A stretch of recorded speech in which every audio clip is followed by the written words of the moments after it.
Hello and welcome back to Kim Reads as we continue with Nancy Drew the Haunted Carousel. Chapter 20, Picture Story. Another surprise? Joy gave Nancy a bewildered state and giggled nervously. I'd say there have been enough surprises already, too. Oh, wait, she broke off eagerly. Does this have something to do with the drawing we found tucked in the statuette in Daddy's study? Good guess, Joy. Do you have it with you? Oh, yes, of course. With trembling fingers, Joy fished the crumpled piece of tissue paper out of her bag and handed it to the teenage sleuth. Nancy showed the drawing to her audience, all of whom were watching and listening with intense fascination as she unraveled the tangled mystery. As you see, it's a drawing of a frog on a horse. For a long time, I couldn't figure out what it means until I realized that there is a frog on every horse. In fact, 4 of them. 4 frogs on every horse? Police Chief McGinnis scratched his balding head. You'll have to explain to the rest of us who aren't expert writers like you, Nancy. Nancy grinned back and explained. The tough, spongy part in the center of a horse's foot.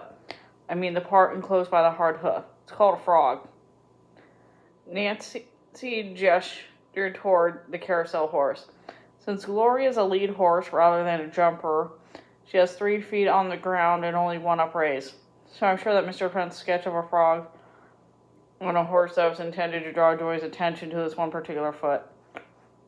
Nancy's brow puckered lightly. In Gloria's case, of course, his whole foot and leg are made of wood. Now wait a minute. An excited look came over Nancy's face as she pressed the hard bottom of the horse's upraised hoof. The frog on this foot is not foot. It feels more like hard rubber. She broke off enough to get a nail file from her shoulder bag and then returned to her examination of Gloria's foot. The glossy paint made it appear like the horseshoe, hoof, and frog were all made of wood, but when Nancy ran the point of her nail file around the inside curvy of the horseshoe and then began to gouge and pry as deeply as she could, it gradually became apparent that the frog had been crafted separately from the rest of the foot. At last, after minutes of effort, she succeeded in pulling the frog out of Gloria's foot like a cork out of a bottle. Joy gasped in excitement. His foot's hollow. Right. Nancy probed inside with her fingers and extracted lightly rolled brown paper package. When unrolled, it proved to contain a handful of small glittering items wrapped in several sheets of letter paper that bore a man's handwriting. These stones, Nancy went on, turning them over to Police Chief McGinnis and Arno Franz, are of course the diamonds that Fingers Malone stole at the park in St. Louis 20 years ago. And these sheets of paper are a letter to Joy from her father. Silence settled over the room as Joy read the letter. Her eyes were misting as she handed the sheets to Nancy one by one. The first page began, Joy, dear, this is the hardest letter I've ever had to write. For years I could never decide whether or not to tell you the truth about your mother and the unhappy early days of our marriage. Now I've decided to leave it up to fate. I've devised a riddle involving your mother's name, Iris. If you're interested enough and really determined to solve the riddle in order to find out more about her, you may eventually discover this letter. If not, perhaps it's just that, well, you never learned about the sad truth of our past. As I say, I leave the outcome up to fate. After reading the entire letter, Nancy turned to Joy. Shall I tell the others what your father says? The red-headed heiress blinked and nodded, unable to speak because of tearful emotions. Nancy explained to the others that John's wife, Iris, had come from a wealthy family in the Midwest, who strongly opposed her marriage to a poor, working-class machinist from a blue-collar background. Nevertheless, the two were so deeply in love that Iris had eloped with him. As a result, she became estranged from her parents. At first, the new Tullywoods were happy, Nancy went on, but after their baby was born, Iris became gravely ill. The one chance to save her life was by an expensive operation that would cost thousands of dollars, far more that John Trent could raise or could borrow. So reluctantly, he was forced to turn to her parents for help. They agreed to pay for her medical care, but only if he promised to get out of her life forever. That shows you what mean, hard-hearted people they were, Joy's Aunt Selma blurted out angrily.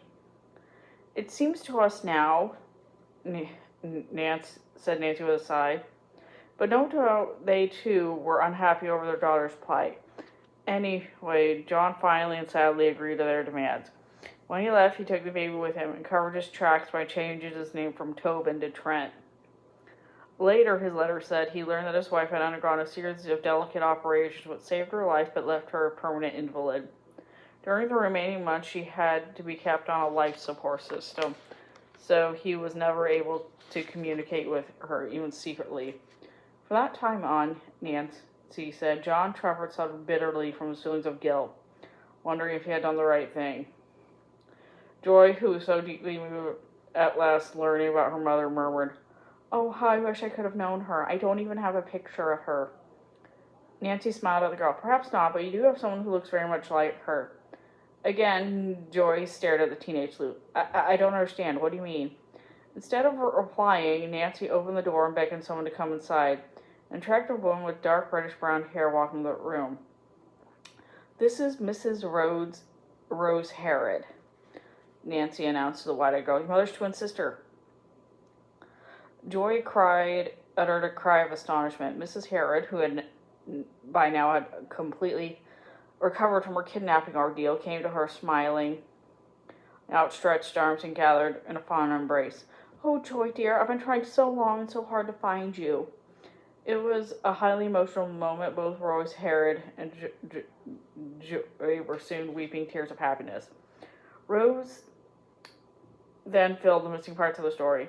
She, too, like her sister Iris, had become estranged from her harsh aristocratic parents because they disapproved of her marriage. Rose's husband, then a sergeant but now a major in the U.S. Marine Corps, was currently on sea duty. But 7 or 8 years ago, while he was stationed in Japan, a friend had sent Rose a magazine clipping in full cover with a scribbled old notation. "Doesn't this little girl look just like you at your age?" The picture, which seems to have been clipped from some industrial publication or trade journal, showed an unnamed business executive buying a carousel toy for his little daughter. It wasn't until much later, Rose Harrod told Joy, that I realized the little girl in the picture must be Iris's child. "You see, I was out of touch with my parents and somehow lost touch with your mother, so I never learned the full story of your mother's marriage or how she became separated from your father." After Rose's parents died, however, she could learn the full story and decided to trace Iris's lost daughter. Unfortunately, the clipping included no caption, so she was unable to find out what magazine it came from. "Then I read the paper about the Haunted Carousel," Rose went on. "I saw the name on it, the Wonderland Gallop, and I suddenly realized it was the same merry-go-round shown in the clipping." Accordingly, Rose had come to River Heights and talked to Leo Novak. Novak, prompted by his own greed and suspicious nature, had jumped to the conclusion that she was really after the valuable horse carved by Walter Cruz. So he deliberately misled her, pretending he had no connection with the carousel at the time the picture was taken. Instead, he had turned over her name and address to Fingers and Baldy. They had kidnapped Mrs. Harrod, hoping to extort any clue she might have had to the whereabouts of the missing carousel horse. Before this happened, however, Rose had gone to the River Heights Chamber of Commerce and showed them the magazine clipping. They immediately recognized the man in the picture as the late local machine tool tycoon John Trent. After thus finally tracing her dead sister's spouse, Rose had gone to the Trent house trying to meet Joy, only to be painfully rebuffed by Mrs. Yali. She had then turned to Nancy for help. "But I did so very cautiously, as you know, Nancy," Rose Harrod added with a rueful smile. "I wasn't sure whose side you might be on." "The real choice, I believe," said a man's voice now, "lies with Miss Joy Trent herself." All eyes on the speaker, a white-haired man who had entered the room quietly behind Mrs. Harrod. He was John Trent's lawyer. "What do you mean, Mr. Trimble?" Joy asked him. "I mean, my dear, do you prefer to place yourself under the care of your father's sister, Mrs. Selma Holly, or your mother's sister, Mrs. Rose Harrod?" "Now, just a minute," Mrs. Yali cut in shrilly. "This child is not mature enough to make such a decision herself. Let me remind you that John's will names me as Joy's guardian. Only temporarily and conditionally, madam," the attorney corrected her. "It so happens my late client, John Trent, left a codicil to his will, which you have never seen. As he spoke, Mr. Trimble extracted a paper from his briefcase and handed it to Mrs. Yowley. As you will see here, he went on, Mr. Trent realized that you and Joy might not get along well. He also foresaw that if Joy solved the riddle which he left her, she might eventually meet her mother's twin sister. He therefore added the codicil, saying that if this happened, Joy could decide for herself whether you or her other aunt should be the guardian until she comes of age.